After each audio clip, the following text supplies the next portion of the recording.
Mugamba mutya abalungi abeekuumira ku Ssenga Face 256 mbaaniriza ati nate olunaku olwaleero kansubira muli bulungi baswitaate bange abalungi kaakati olunaku olwaleero baddaalingi bange njagala twogere ku ngeri gye tusobola okubeera nga omukwano teguggwaawo mu relationships mu bufumbo tukuwangaaza tutya omukwano okuuma otya munno ng'ali mu laavu naawe nga takukyaye nga talina gw'aloboozaako okuggyako ggwe naakiwaabwe oba okuggyako ggwe sebankomaga waabwe ekisookera ddala mulekeraawo okulekeraawo okukola ebintu bye mwali mukola kiki ekyasuula munno mu mukwano get stuck on those things ebyo ebitinitini ebyo mwali mukola bu messages biki naye n'ebya message nga mubivuddeko tegeera omuntu wo kikyasinga okwagala mukwano kinnaba kigwayagala omanyi buli muntu alina kye tuyita love language kati nzoba love language yange yeeriwa kati kuba nze siri wa I love you I love you waliwo aba I love you I love you nze siri wa I love you I think it's quality time. I value quality time. Ati kamba breaking it down ebintu bino. Osobola osanga omuntu nga ye omukwano okutegeera nti omwagalwa wange njagala. Oyina kumujjukiza buli ssaawa nga bw'omwagala. I love you honey. You are my life honey. I love you honey. Nga by'ayagala okuwulira. Kyokka ate n'osanga omuntu omulala nga ye omukwano ayina kye tuyita act of service whereby walaba nga omulaba ali mu kuzinga ngoye n'omuyambako omulaba ali mu kufumba nojja wali n'omuseera ku nnyanya bannange ng'anizo gamanzi omusajja njagadde byonna nga ye by'ayagala so mutegeera abantu bammwe olaba omukazi ow'ekikulanga ekyo ne bw'onaakeera ku makya n'omuwa ssente ogenda kulaba nti tasigadde naawe kyobola amugamba nti omukazi tamanyi kyayagala buli muntu amanyi kyayagala abakazi tumanyi kye twagala nga nammwe abasajja mumanyi bye mwagala naye just because nti byenjagala gwe tosobola bimpa kindeetera okuwulira nti am not loved enough kindeetera okuwulira nti tonjagala kimala kubanga nze eno si love language yange mulekerawo okwashuminga nti byonjagala byenjagala onjagale bwebuzibu bwe tuyina obeera n'omuntu mu relationship ng'alina laavu gy'akuwa era nga laavu eyo gy'akuwa asuubira yeeyo gy'olina okufuna in fact bw'atyo bw'alina okukwagala that is wrong gwe lwaki ondobooleza nti bw'otyo bw'olina okunjagala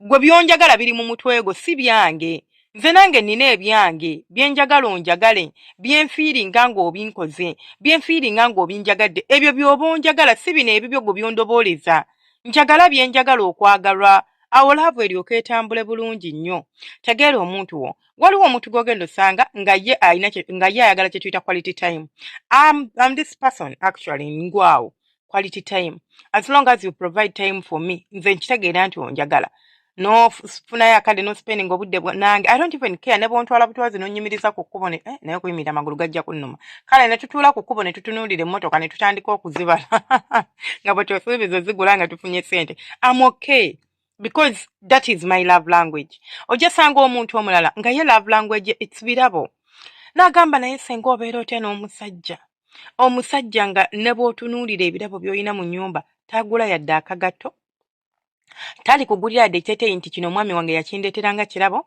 amazaalibwa ago ne gatuuka omusajja ono yeefuulanga atamanyi ne happy birthday n'atagikugamba kale oba n'akuwandiikira olukalala lw'ebigambo naye n'atakwata yadde omutwalo ogenda okugulira akamuli n'atakwata yadde omutwalo okugulira obugatto n'agamba happy birthday dear njagala birthday ey'emyaka 5 ogijjukirire ku bugatto obwo nga tekiriiwo kati omuntu oyo omulaba nti ne bw'okwata ssente n'ozimuwa n'omugamba genda okole shopping takkuta era awulira nti she's not loved enough akiraba nti omwagala but not as much as she needs to be loved lwaki kubanga there is that one thing ky'oli obutakola ate ng'akyetaaga ng'akyagala ekiriwa ekyokuba nti you give her oba you give him akalaba ako n'abasajja bwe batyo nabo balina love language it's not only us women okitegeera era bw'owulira nga relationship yo tebalansinga nga mulimu akalumira weekebere weebuuze lwaki mpulira bwe nti kiki ekisinga okunnyiza ku musajja ono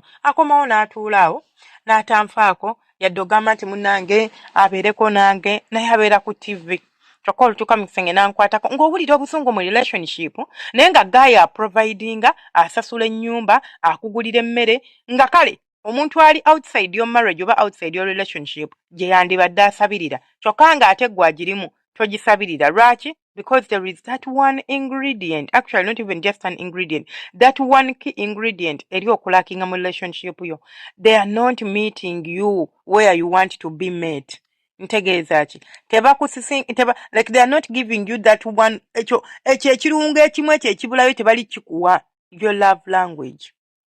Abalala ojja musanga nga ye love language ye just ayagala kubeera bubeezi awo naawe n'omuwaaniriza bannange like complimenting her every time nga ky'olina okukola. So byonna tubikole mu relationships naye nga tonaba kwashuminga nti nze ndi lover boy, nze bannange amwakyama, nze bannange ngwe. First understand the person you are dealing with. Kubanga kati nze even if you are charma ate nze kati nze saagala byakumpaaniriza simanyi oli mulungi, simanyi olina ebitako, ebyo njagala obimpaanirize nga twezina once in a while ate naye saagala obiyitirize bintama sweet, simanyi sibyagala. Okitegeera darling wange, hani wange, I'm okay. Naye nga tokisuusa era bw'okisuusa nkugamba gundireka naawe nze siri mwana muto saagala kumpeera ndi mukazi mukulu mukadde. So you have to understand omwagalwa wo ki kyayagala, what works for them, what do they look up to, kiki ekibanyumira. Awo wooyimirira oba woosinziira omwagalwa wo n'obeera ng'okola ki, ng'osobola okumusanyusa oba ng'osobola okuba ng'omuwa ekyo kyewandibadde omuwa mu relationship. Mukitegedde ojja kuwangaaza laavu yo bw'otyo. Omukazi ajja sigalawo nga bawoza bannange kubanga ye bye bimukolera. Tagenda kubanga awulira ali satisfied naawe. Like tanoba kubanga kyekyo kyafuna kyayagala. Naye ne bw'onaamuwa ensimbi, ne bw'onaasasula rent, you will be responsible. Nga you are nse nkugambye nti osobola okuba mu relationship ng'abali wabweru waayo basabirira ky'oyina kyokka nga gwakiyina owulira something is lacking. Ate kino kisindisa abantu mu bwenzi. Kati omusajja w'ebbali ye bw'akizuula nti ono omukazi tayagala ssente, ono omukazi ayagala musuuta, ajja mukusuutira naawe olabe. Kati gwe ŋŋambe singa sobola kufuna budde busuuta mukazi ate ne nfuna n'obukola ssente, kale munnange bajja mukutwalako, ebirala bireke, fokasinga ku kyayagala. Always check in. Omuntu mubuuze kufunako akadde mutuule, temwagala kubutuula. Simanyi lwaki temwagala. Funako akadde mutuule omubuuzeeko. Is this okay? You did that? You know? Omubuuzeeko otegeere byayagala ebimukolera byonna. Nze nasigadira nga nze Senga Faith wammwe 256. Temwerabira ku subscribinga, ku likinga n'okukomentinga. Omukama abanjagalire, abankuumire, temujjanga okwo bantu bange abalungi. Muwulidde. Ngambe temujjanga okwo abantu bange abalungi. Baagala nnyo akuume atakuumira mpeera. Tuyina YouTube channel endala eyitibwa Story Hub Luganda. Osobola okuyitayo n'osubscribinga gwe omuntu anyumirwa ebiboozi naye biba bya kikulu. Naawe osobola okgendayo n'owulirizaako n'ogira. Tuyina Facebook page eyitibwa Senga Faith 256 naye osobola okgendayo ku Facebook n'otufollowinga. N'onfollowinga nze Senga wammwe omulungi. Tuyina TikTok account naye eyitibwa Senga Faith 256. Tekigaana oyitangayokko ti oyisangayo akadde. Ebyokuyimba tubirekeddyo kale. Naye n'ompaka follow. Mubeere bulungi, mweraba, temujjanga okwo.